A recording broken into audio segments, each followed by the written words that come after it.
தமிழ்நாட்டில் அடுத்தடுத்து படுகொலைகள் நடக்குது. அதில் பல ரவுடிகளுக்குள்ள படுகொலை செஞ்சுக்கிறாங்க. இன்னொன்று, கனிம வளங்களை எதிர்த்து போராடக்கூடிய நபர்களே படுகொலை செய்யக்கூடிய அவல நிலை தமிழ்நாட்டில் நடக்குது. அதுவும் இந்த 2 திராவிட கட்சிகளும் இருக்கும் வரை இங்கே கனிம வளங்கள் கொள்ளையடிக்கப்படும்.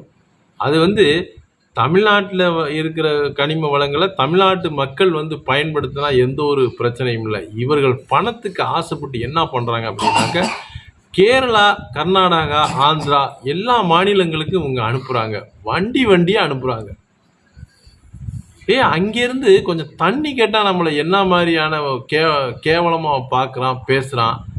அங்கேருந்து இது மாதிரி கனிம வளங்களை தமிழ்நாட்டுக்கு கொண்டு வர முடியுமா? அப்போ மக்கள் கொஞ்சம் கூட உணரலை.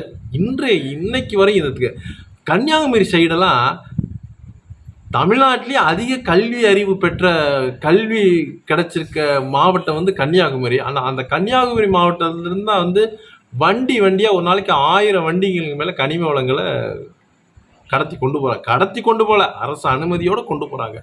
அதையும் அந்த மக்கள் வேடிக்கை பார்த்துட்டு தான் இருக்காங்க. அப்போ அங்கே கல்வி கிடைச்சிருக்கு, அறிவு கிடைக்கல. ஒரு மனிதனுக்கு கல்வி அறிவு வேணும். ஆனால் அங்கே கன்னியாகுமரி மாவட்டத்தில் உள்ளவங்களுக்குலாம் கல்வி பரவலாக கிடைச்சிருச்சு, அறிவு சிந்தனை கிடைக்கல. தமிழ்நாடு முழுவதும் அந்த கேரளா எல்லையோர பகுதியில் எல்லாத்தையும் பார்த்தீங்கன்னாக்க மலைகளை வெட்டி வெட்டி வெட்டி கேரளாவுக்கு கொண்டு போகிறாங்க. இது தொடர்ந்து நடக்கும். இந்த திமுக, அதிமுக 2 கட்சிகள் இருந்தால் கண்டிப்பாக இது நடக்கும். இதுதான் மாற்றி அமைக்கவே முடியாது. இவர்கள் தமிழ்நாட்டில் அழிக்காமல், தமிழ்நாட்டை தரிசு காடை ஆக்காமல் இந்த 2 கட்சிகளும் போகாது. இது எழுதி வச்சுக்கோங்க. 2024 இளைஞர் விழிப்புணர்வு அடையலை அப்படின்னா, மக்கள் விழிப்புணர்வு அடையலைனாக்க இது மிகப்பெரிய பாதிப்பை தமிழ்நாட்டுக்கு வறட்சியை கொடுக்கும். இன்னொன்று, தமிழ்நாட்டு பகுதியிலிருந்து கேரளாவுக்கு கொண்டு போகிற மலைகள்னால் இதில் தமிழ்நாட்டை விட அதிகப்படியாக பாதிப்படைய போகிறது கேரளாங்கிறத கேரளா அரசும் கேரளா மக்களும் உணரவே இல்லை. எங்கிட்டோ நம்ம மலையை வெட்டலைன்னா பரவாயில்ல, பக்கத்து மாநிலத்தில் மலையை எதை வேணாலும் வெட்டிக்கங்கடா, எங்களுக்கு பிரச்சனையே இல்லை அப்படின்ற மாதிரி இருக்காங்க.